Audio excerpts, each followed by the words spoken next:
Hi, I'm Joy Ruddock, and I'm here with Jean-Marc, Chief Product Officer at Haivision. Good to see you, Jean-Marc.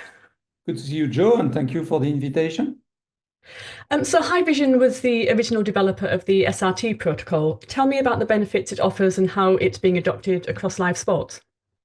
Indeed, at the time that Haivision, sorry, decided to open source SRT, the contribution in live sport was a world of leased fibers, satellite feeds, and IP was emerging. What we achieved with SRT is to make IP mainstream in live sports contribution. So SRT has gone from a proprietary technology developed by Haivision into an open source solution, and it has been widely embraced by the industry, far beyond anything that we could have expected. Simultaneously with open sourcing SRT, we created the SRT Alliance. We now have something like 600 members to the alliance. You see SRT everywhere, from small companies to large companies. It became a proper de facto market standards. And that success is underpinned by the fundamentals of SRT. SRT stands for Secure, Reliable Transport. So first of all, security. The whole encryption, the content value is at its peak at the time you're capturing live sports. And we know that this valuable content needs security end-to-end. So SRT helps secure the content.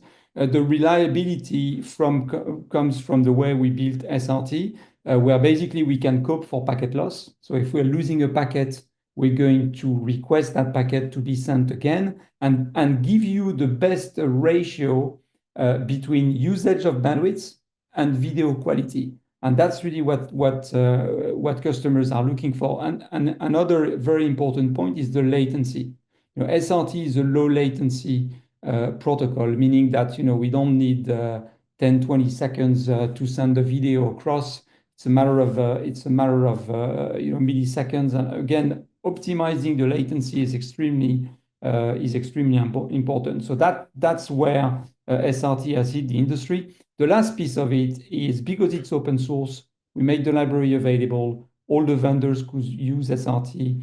The broadcasters could use SRT with a good level of interoperability, which is always a challenge when you talk about this video innovation. And so the combination of these features plus the interoperability is really what made SRT a big success. Okay. And mobile content contribution has been an area of focus for Haivision recently as well. What tools do you have to achieve this reliably, and how are they being used to cover sporting events? Yeah, mobile contribution, is at the heart of what we do at Haivision. We've got a whole series of products to do that, from the hardware transmitters that you can plug on the back of the camera and walk around and transmit video over a cellular network. Just like, by the way, we did SRT for IP fixed line networks. In the mobile cellular domain, we invented a protocol called SST, which is a way to do bonded cellular and a lot of other applications like intercom, IP traffic, remote cameras, video return, etc. And that allows operator to do contribution on the go. Now, mobile means on the go, but mobile also means cell phone. And for cell phone, we created an application called Mojo, and Mojo turns your phone into a professional camera application with the advantage of the bonded cellular, meaning if your phone has a SIM and you're connected to a Wi-Fi network, we're going to use both to send the video to the studio. So that gives you extra bandwidth, resilience, and that's the benefit of the bonded technology. So it's big, it's extremely popular. The benefit of a cell phone for contribution, it's lightweight. Everybody's got a phone. You can build these small kits, as many of our customers are doing, to carry across. It's easier to carry than a full camera with the backpack, etc.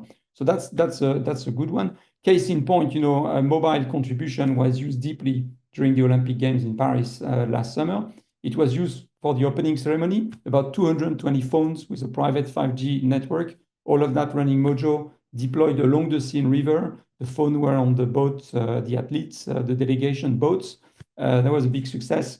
And also it was used deeply for the sailing competition in Marseille, where interestingly on this one, the cellular network was at sea on 3 catamarans around the field of play.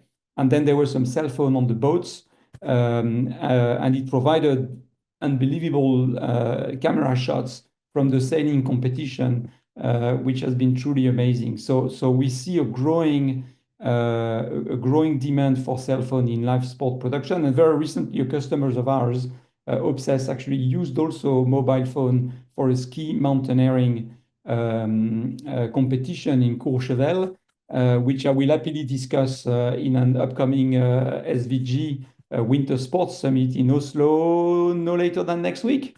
So we'll Brilliant. talk more about mobile contribution. Excellent.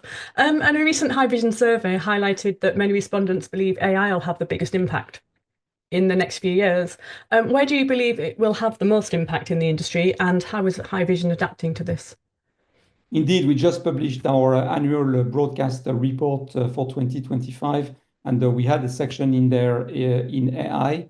What's interesting to notice on that report is that we saw the people saying we do use AI growing from 9% in 2024 to 25% in 25. Which means that 75% are not using AI, by the way, okay? But it's a significant growth. I think there are three areas where AI could potentially impact. There is everything happening before the production, so the whole contribution per se. The typical application here are going to be around better encryption using AI algorithm, and it's been cooking for some years. That by itself is not new. We've used machine learning to do network-aware encoding as an example. More and more, the whole network optimization can benefit from AI solution, and that will ultimately serve the picture quality benefits for the broadcasters. Then the second slice for AI is around how you produce your content. I will let directors and experts in that field say whether AI is going to really help against a human. But we've seen applications where people say you can do automated production with AI. And at the end of the day, just like remote production sometimes can be very useful for sports where you've got budget constraints, I'm assuming that for some kind of events, having some level of automation in the production serves the budget constraints benefits. So no doubt that's something which the industry is looking at. And then further down, when you have the content, the whole translation, subtitling, content recognition, a lot of activity there. It's further down the value chain from where Haivision stand, but we do see also people talking about some activities in that space. So that's kind of the three segments where we see AI impacting video production.